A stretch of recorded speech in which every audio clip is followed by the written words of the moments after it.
Hi, welcome to MG Life Hacks, the channel for Myasthenia Gravis patients from a Myasthenia Gravis patient.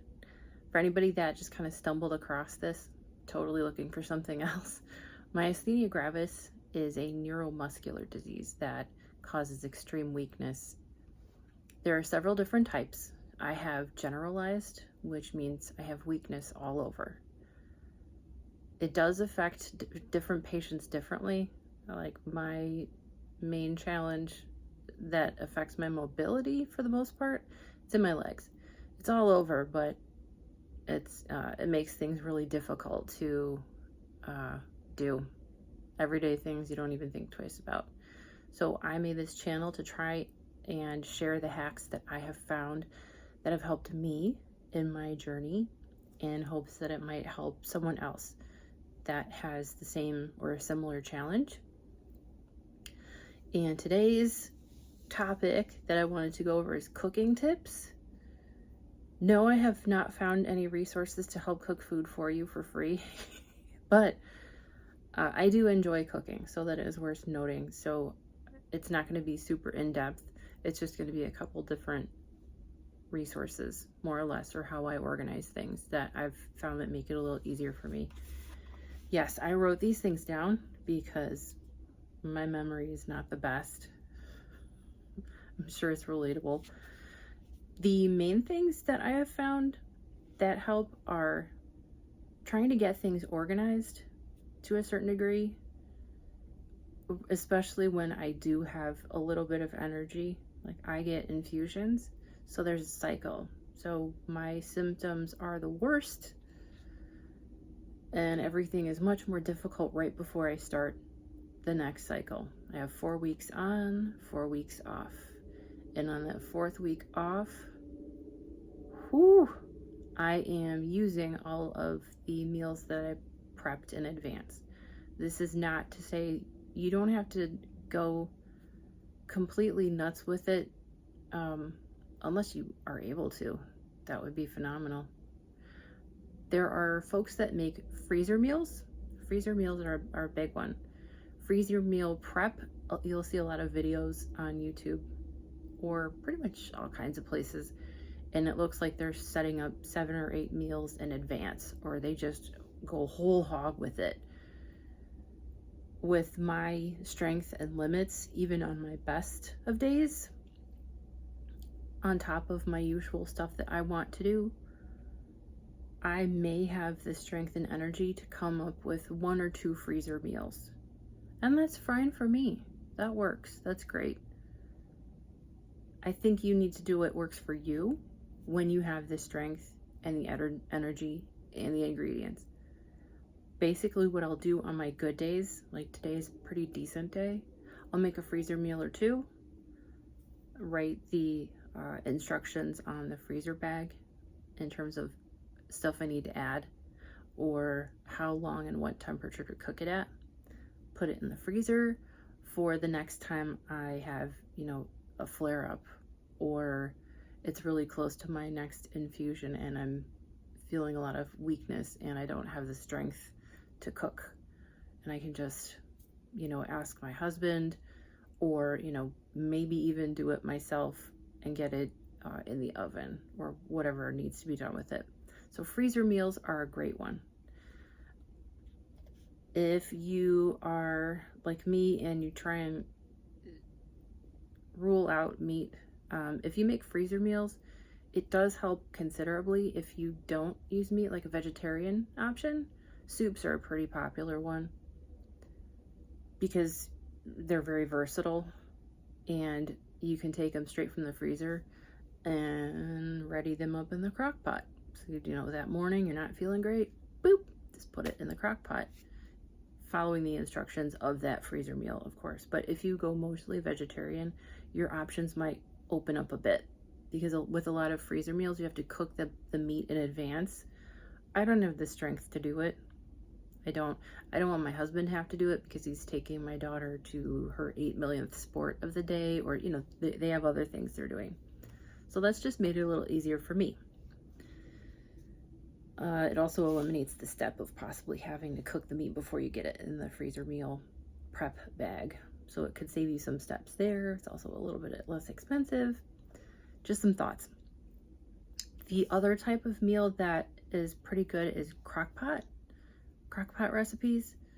There are a lot of good ones out there. It's pretty much trial and error unless you have a resource or, like a cook, or like All Recipes has a lot of great recipes in general. But I will modify and adapt mine so that I can make it in a crock pot. But there are a lot out there. The one thing that I will tell you though is not to overdo it, because after a while they can all start to taste the same if you do it a little too often. So, like once a week, you could probably get away with it. Maybe 2 times. But if you're doing a whole crock pot, it can stretch a little bit, just depending on the size of your family. The other thing that I've run across, which is really handy, is a thing called sheet pan recipes. It's like sheet, SHEET, pan. It's like one of those really long pans that you cook, like usually like cookies or things like that, but they're pretty like a sheet pan.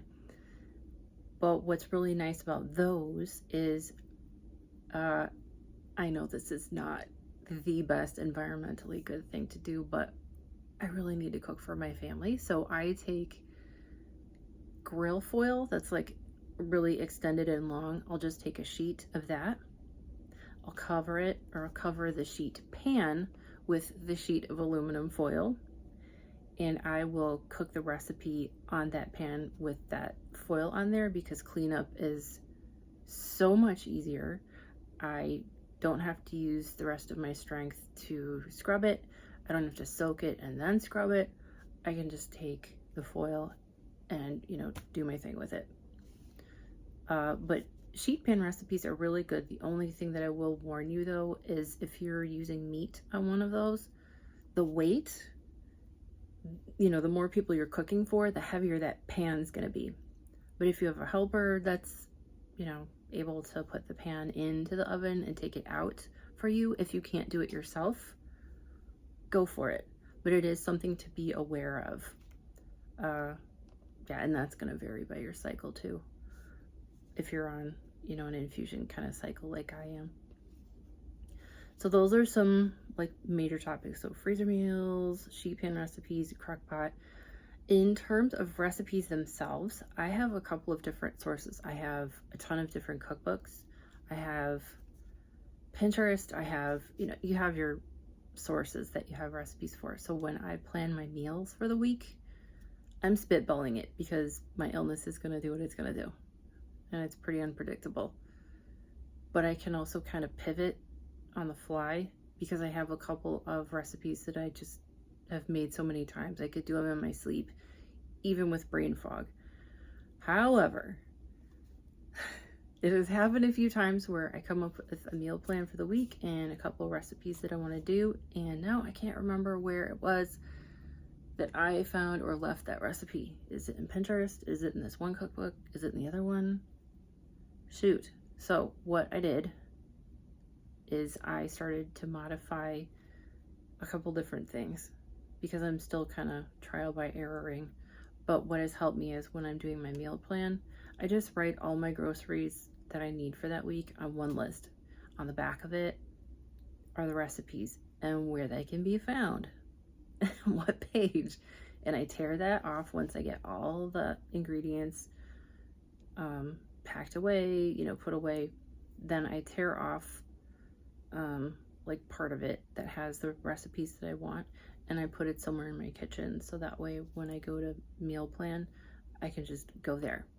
The alternative to that, if you're just not feeling that will work for you, I did get, basically it's just a journal, but it's a recipe journal. It's built specifically to enter and, write in your own recipes, or you can just, print them out and stick them in there.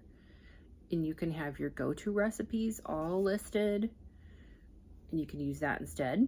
Because I do have a couple where I like them, I enjoy them, but because of brain fog, it happens to a lot of us with MG, as I understand it.